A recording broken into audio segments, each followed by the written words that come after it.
Welcome students after the long break of half-yearly exams and Diwali holidays. Now today we will start our next chapter, that is chapter number 6, social responsibility of business and business ethics. Concept of social responsibility. Social responsibility of the business refers to its obligation to take those decisions and perform those actions which are desirable in terms of the objectives and values of our society. Social responsibility. So what is social responsibility? Social responsibility of the business is towards all the members of the society which are in link or which are the stakeholders in the business, or the parties which are interested in the business, like customers, like workers, like investors, or members of the society. तो social responsibility एक basically हम कह सकते हैं कि obligation है जो कि कंपनी को करनी है, कि अगर कंपनी सोशल रिस्पॉन्सिबिलिटी नहीं करेगी तो मे बी कंपनी जो है लॉन्ग रन में सर्वाइव नहीं कर पाती है. Social responsibility is broader than legal responsibility of the business. Legal responsibility may be fulfilled by merely compliance with the law. Social responsibility is more than that. तो यहाँ पे सेकंड पैराग्राफ में mention कर दिया गया, दो चीज़ों को मेंशन कर रखे हैं, social responsibility and legal responsibility. Legal responsibility means the law created by the government. जो गवर्नमेंट ने लॉ क्रिएट कर रखे हैं उसको हम लीगल रिस्पॉन्सिबिलिटी कहते हैं, वो तो हमें फॉलो करने ही करने हैं. लेकिन सोशल रिस्पॉन्सिबिलिटी क्या है? सोशल रिस्पॉन्सिबिलिटी गवर्नमेंट ने क्रिएट नहीं कर रखी है, हमारे को अपनी इच्छा अनुसार उसको फॉलो करना होता है, हमें अपने आप से जो है उसको फॉलो करना होता है. इसके लिए गवर्नमेंट ने कोई लॉ नहीं बना रखा है. In other words, social responsibility involve an element of voluntary action on the part of business people for the benefit of the society. तो यहाँ वर्ड आ गया वॉलेंटरी एक्शन, अपनी इच्छा से आपने ये काम करना है. ठीक है, तो इसको हम कहते हैं वॉलंटरी एक्शन, कि आप अपनी इच्छा से जो है समाज के लिए, सोसाइटी के लिए कुछ भी आप बेनिफिशियली वर्क करते हो तो उसको हम सोशल रिस्पॉन्सिबिलिटी का नाम देते हैं.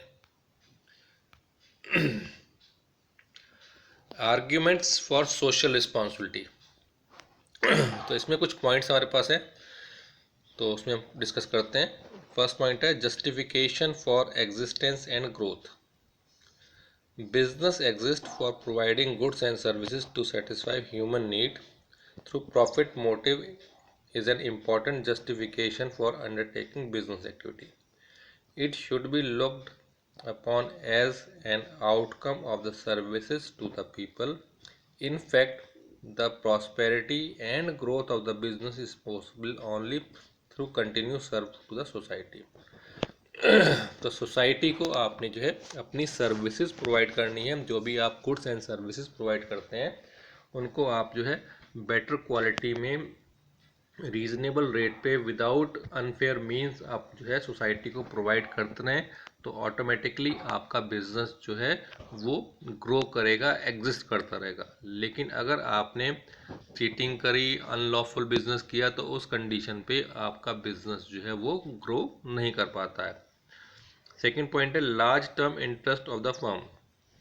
Firm and its image stand to gain maximum profit in the long run when it has its highest goal as services to society. When increasing number of the member of the society, including worker, consumers, shareholders, government officials, feel that business enterprise is not serving its best interest, they will tend to withdraw their cooperation to the enterprises concerned. Therefore, it is in its own interest if a firm fulfill its social responsibility. तो अगर आपको business को जो है long run में business करना है, long survive करना है, तो उस कंडीशन पे भी आपको सोसाइटी से रिलेटेड जो वर्क जो है करना होगा. आपने कंज्यूमर को बेटर क्वालिटी प्रोवाइड करनी होगी. आपने देखा होगा अगर आप किसी शॉप पे जाते हैं और वो शॉपकीपर आपसे जो है प्रॉपरली डील नहीं करता है, या फिर आपको जो है प्रॉपर गुड्स या सर्विस प्रोवाइड नहीं करता है, तो आप अगली बार उसकी शॉप पे नहीं जाते हो. तो अगली बार कब जाओगे? अगर आप उससे सेटिस्फाइड होगे. तो लॉन्ग टर्म इंटरेस्ट के लिए भी आपके बिजनेस को सोशल रिस्पॉन्सिबिलिटी फुलफिल करनी पड़ेगी. नेक्स्ट पॉइंट आता है avoidance of government regulation. For the point of view of the business, government regulation are desirable because they limit freedom. Therefore, it is believed that business can avoid the problem of government regulation by voluntarily assuming social responsibility, which helps reduce the need of new laws. तो basically अगर हम कोई काम ऐसा है कि जो बिना लॉ किया जा सकता है, सपोज करते हैं जैसे कि गवर्नमेंट जो है कोई कानून लेके आती है तो कानून जो हमें फॉलो करना पड़ेगा, कंपलसरी फॉलो करना पड़ेगा। लेकिन अगर वही काम जो है हम कानून आने से पहले अपनी इच्छा के अनुसार कर लें तो उस कंडीशन पे हमारे को ज़्यादा बर्डन महसूस नहीं होता है। तो यहाँ पे बेसिकली हम अवॉइड कर सकते हैं गवर्नमेंट को नए रूल्स बनाने से, अगर हम खुद ही अपनी सोशल रिस्पॉन्सिबिलिटी फुलफिल करें, हम ही पॉल्यूशन को सपोज करते हैं कम करें, हम ही जो है वेस्ट मटेरियल को डीकम्पोज कर दें, तो गवर्नमेंट को ऐसे कानून लाने की ज़रूरत नहीं पड़ेगी जिससे कि हमारे को प्रॉब्लम होती है या फिर सोसाइटी को प्रॉब्लम हो सकती है।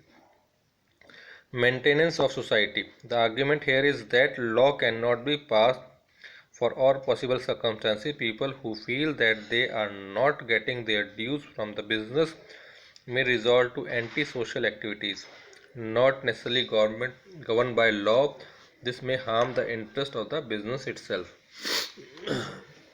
मेंटेनेंस ऑफ द सोसाइटी, हमने कहा था बिजनेस जो है कहाँ सोसाइटी का पार्ट है, तो बिजनेस सोसाइटी का पार्ट है तो बिजनेस को सोसाइटी के लिए भी कुछ काम करना पड़ेगा। और अब अगर बिजनेस सोसाइटी के लिए काम नहीं करता है तो उस कंडीशन पे कभी कभी जो है जो सोसाइटी जो है अनलॉफुल या फिर इलीगल काम करना स्टार्ट करती है, जिससे कि जो है बिजनेस को और गवर्नमेंट को भी नुकसान हो सकता है। Next point, availability of resources with business. The argument holds that the business institutes have valuable financial and human resources which can be effectively used for solving problem. तो यहाँ पे बिजनेस के पास ह्यूमन रिसोर्सेज भी है, ठीक है, और financial resources भी है, और ये रिसोर्सेज जो है हम यूज़ कर सकते हैं बिजनेस सोसाइटी की हेल्प करने के लिए।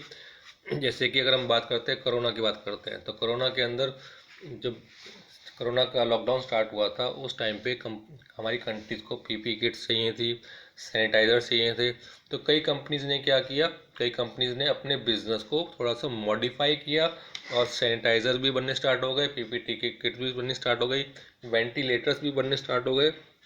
अमेरिका के अंदर जो है जो ऑटोमोबाइल कंपनी थी या फिर ऑटो सेक्टर था उसने वेंटिलेटर बनाए, तो आपने क्या करा, सोसाइटी का साथ दिया। तो जो भी रिसोर्सेज आपके पास थे आपने उन रिसोर्सेज को यूज़ करके सोसाइटी की हेल्प करी। Converting problem into opportunity, relating with the preceding argument, it is the argument that the business with its glorious history of converting risky situation into profitable deals can not only solve social problem but it can also make them effectively useful by accepting the challenge. तो यहाँ basically converting problem into opportunity, जो कई चीज़ें ऐसी होती हैं जो society के लिए प्रॉब्लम बन जाती है। जैसे कि अगर हम बात करते हैं प्लास्टिक की, तो प्लास्टिक गवर्नमेंट बैन कर रही है, गवर्नमेंट ने बैन कर रखा है। वो क्यों बैन कर रखा है, क्योंकि वो प्रॉब्लम क्रिएटिंग बनता जा रहा है। लेकिन एक कंपनी है बेंगलुरु की, वो क्या कर रही है, वो प्लास्टिक वेस्ट को कलेक्ट कर रही है और उसी प्लास्टिक वेस्ट से जो है वो रोड कंस्ट्रक्ट कर रही है, ठीक है। तो यहाँ पे जो है वो आपकी प्रॉब्लम को सॉर्ट आउट कर रहे हैं, प्लास्टिक ख़त्म होता जा रहा है और ऑटोमेटिकली रोड्स बनती जा रही हैं, ठीक है। तो यहाँ पे ये बिजनेस जो है इस तरह की हेल्प्स भी आपको प्रोवाइड करते हैं, ठीक है।